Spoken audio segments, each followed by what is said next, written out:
सबसे बड़े सूबे की सबसे बड़ी अदालत की कल रात की जजमेंट हो।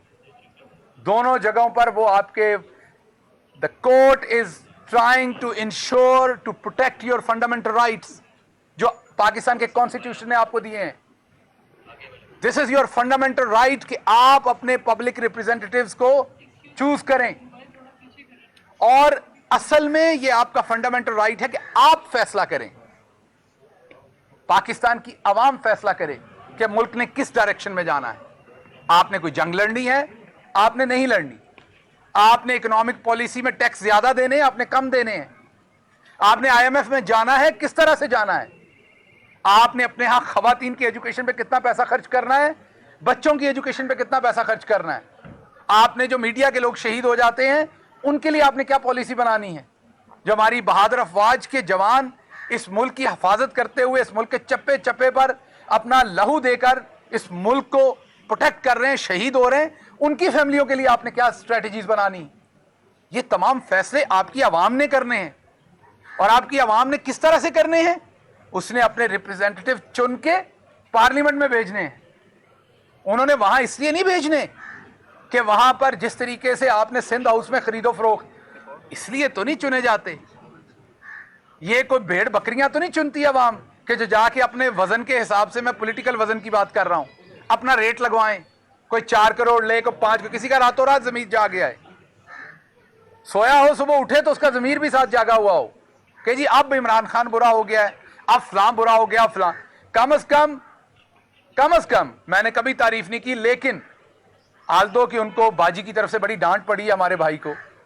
कैप्टन सफदर साहब की तारीफ बनती है कि उन्होंने बबांगे दोहल कहा है कि मुस्लिम लीग नून ने जो पिटी हुई सियासत की है पिछले दिनों में, जो उन्होंने कंप्रोमाइजेस किए हैं आइन पे, अखलाकियात पे, उन कंप्रोमाइजेस की वजह से वोट को इज्जत दो का जो नारा था उसकी बेतौकीरी कर दी है, वो पिट गया, उसको खराब कर दिया है। सफदर साहब ने कम से कम ये चीज कही है और लोगों को भी कहनी चाहिए। शायद खकान अब्बासी भी दबे छुपे अल्फाज में ये बात कह रहे हैं, मिफ्ता इस्माइल भी ये बात कह रहे हैं। ये क्यों हो रहा है? अवाम को इमरान खान शऊर दे चुके हैं। अब इमरान खान की इस बात के ऊपर अवाम बात कर रही है, अवाम ये सवाल पूछ रही है। तो जब तक हमारे फंडामेंटल राइट्स प्रोटेक्ट नहीं होंगे, हमारा मुल्क आगे नहीं जाएगा। इसके साथ साथ मैं ये बात करूंगा, ये मौका नहीं है एक दूसरे को बुरा भला कहने का। मैं ये बात इसलिए कह सकता हूं कि मैंने जख्म खाए हैं ना, मैं तैयार हूं आगे बढ़ने को मुल्क की बेहतरी के लिए। ये जो कुछ हुआ इसको यहीं छोड़िए, फ्रेश इलेक्शन में जाइए, जो जीते उसे फैसला करने दीजिए। तमाम जो स्टेक होल्डर्स हैं वो इस कौम के तमाम लोग बेटे हैं, एक जैसे बेटे हैं। तमाम एक दूसरे के हाथों में हाथ डालें, फ्रेश इलेक्शंस में अवाम को मैंडेट दें कि वो चूज करें, जो अवाम चूज करे उस फैसले को बर्दाश्त करें, और मुल्क की अगली 5 साल की जो असेंबली है उसको चलने दें और वो अपने फैसले करे। वो किसी पार्टी से भी हो सकती है। सो इस टाइम आगे बढ़ने का वक्त है, इस टाइम लड़ाइयां लड़ने का वक्त नहीं है आपस में। इस टाइम हम आगे बढ़ेंगे तो बात बनेगी। और दूसरी बात यह है कि अगर हम आपस की लड़ाइयों में रहेंगे, चलें लड़ाई का वर्ड गलत हो जाता है, इख्तलाफात में रहेंगे, तो इससे किसको फायदा हो रहा है? हमारे जो अजली दुश्मन है हमारे मुल्क के, उनको फायदा हो रहा है। और मुल्क के बाहर बैठे एंजॉय कर रहे हैं इस सारी सिचुएशन को। So I hope sense will prevail. हम तमाम चीजों को हमारी जो कौमी यगानगत है, हमारी जो हुब्बुल वतनी है, हमें जो कायदे आज़म रहमतुल्लाह अलैह ने एक लड़ी में परोया था, हम उन चीज़ों को सामने रखते हुए एक नया सोशल कॉन्ट्रैक्ट करते हैं एक दूसरे से, और जो हमसे पीछे गलत हुआ उसको भूलते हैं और आगे चलते हैं, ताकि आम आदमी की ज़िंदगी में कोई आसानी हो सके, आम आदमी कुछ बेहतरी का काम कर सके। इसलिए जब तक हम अपने फंडामेंटल राइट्स को प्रोटेक्ट नहीं करेंगे, हम तो ऐसी लड़ाई में पड़े हुए हैं, यहां पे माइनॉरिटी की तो कभी बात ही नहीं होती।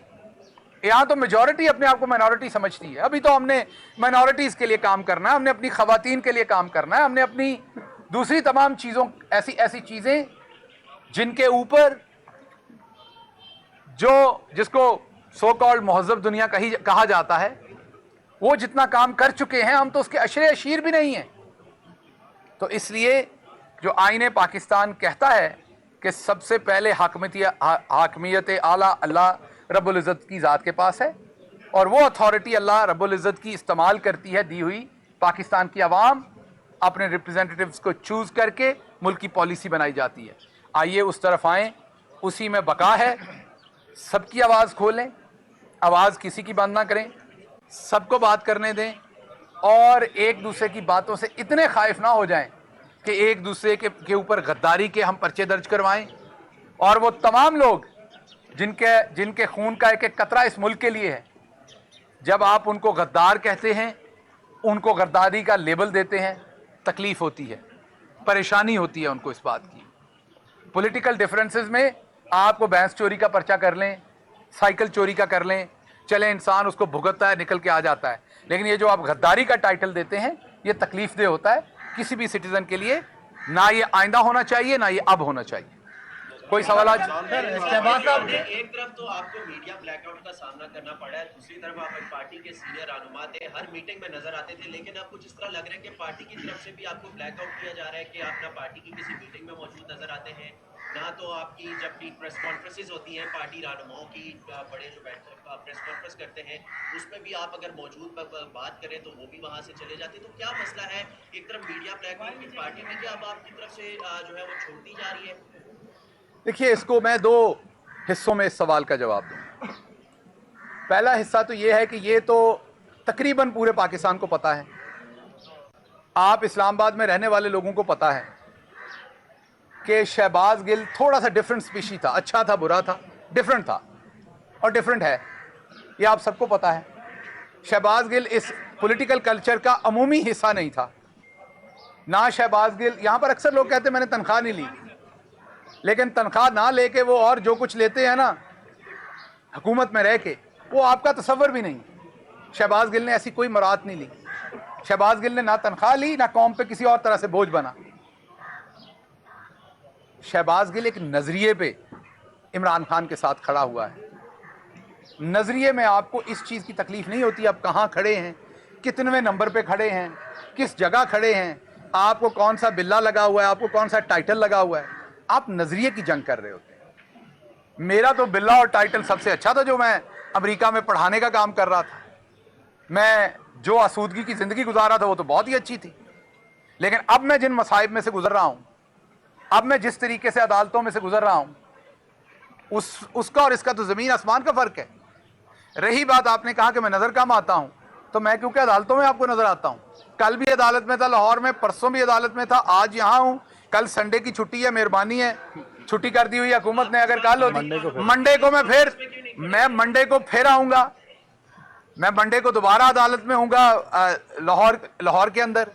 और अभी जज साहब शायद कह रहे थे कि वो ट्यूसडे, वेडनेसडे, थर्सडे फिर कोई तारीख इधर डालेंगे। आपका सवाल आ गया। मैं बिल्कुल बहरा नहीं, मैं बिल्कुल बहरा नहीं हूँ, मैं बिल्कुल बहरा नहीं हूँ। मुझे आपका सवाल आ गया, और आप क्योंकि मेरे से छोटे, तो मैं आपको बताऊंगा कि अच्छा जर्नलिस्ट एक ही दफा सवाल पूछता है, क्योंकि वो क्लियर सवाल पूछता है, और उसका जवाब मैं आपको दे चुका हूं कि मैं अदालतों में मसरूफ हूं, अपने मुकदमात का सामना कर रहा हूं, और मैं जो हूं वो ऊपर अल्लाह पे बिलीव करता हूं और नीचे अपने नजरिए पे बिलीव करता हूं। और सड़कों का नाम लिया है आपने, पार्टी में सड़कों का नाम लिया, उनका बताया ये नाम क्या है?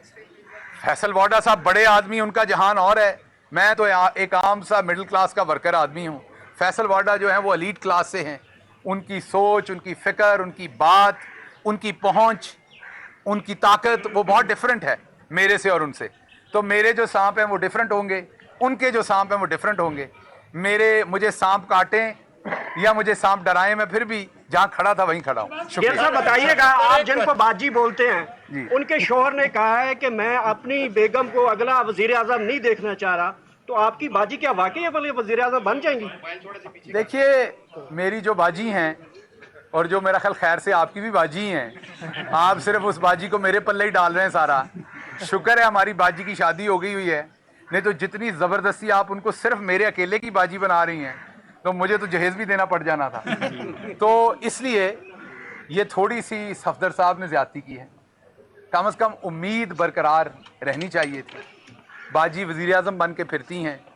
उन्होंने सारा अपना जो अटायर है, गेटअप है, वो सारा शहीद मोहतरमा बेनज़ीर भुट्टो जैसा बना लिया है। वो अपने आप को वज़ीर आज़म महसूस करती हैं।